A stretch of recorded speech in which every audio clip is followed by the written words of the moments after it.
They say you truly meet yourself when everything you believed in leaves at once. I used to think that line was dramatic. Something people say to sound wise after they've survived a storm.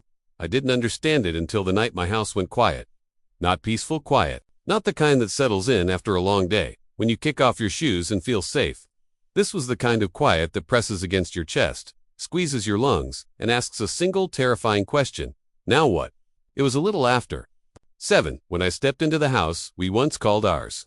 My tie hung loose around my neck, my collar creased from a day I couldn't remember enjoying. My phone battery was dead ironic considering how much of my life depended on it lately.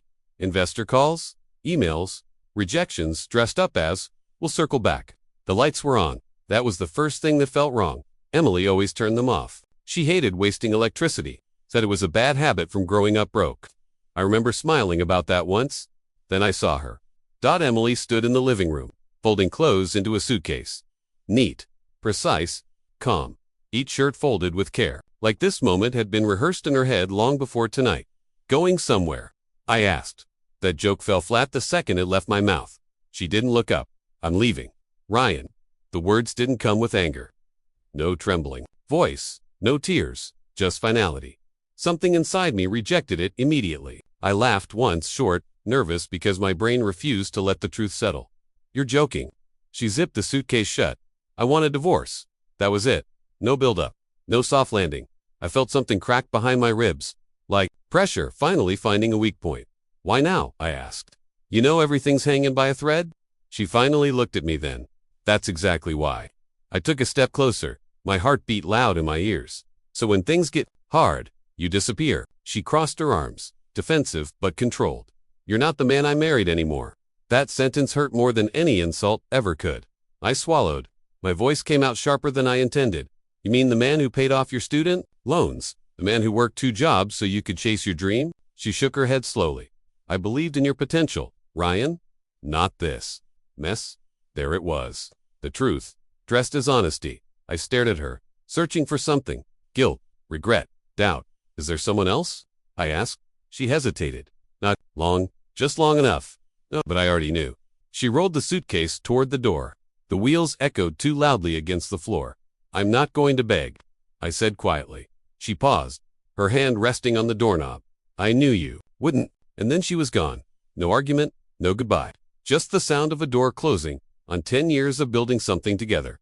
That night, I sat in the dark. I didn't cry, didn't scream, didn't throw anything.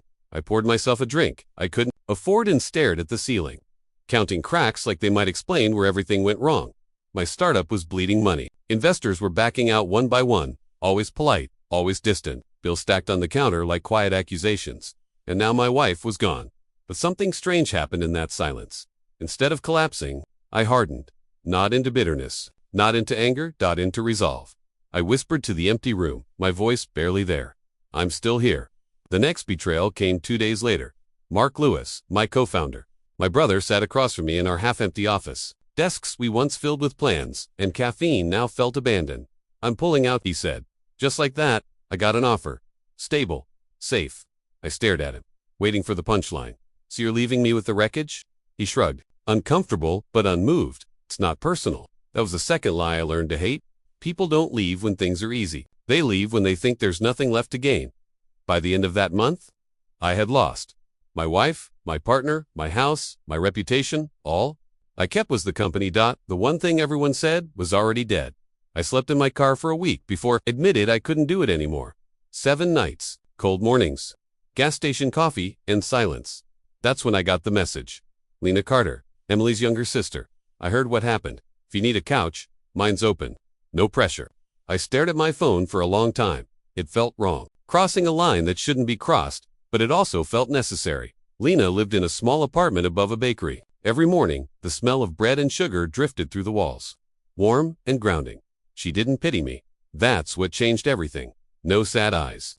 No careful words. She treated me like a human being, not a broken project. We talked late into the night. Not about Emily. Not about the company. Not about books. Music. Life. Slowly, quietly, I started breathing again. Months passed. I rebuilt piece by piece. 1 client turned into 2. 2 into 5. I stopped chasing validation and started building something real. And Lena was there. Not fixing me, not saving me, just standing beside me. That's when I learned the difference between love that demands and love that supports. The message came exactly 1 year later, from Emily. We need to talk.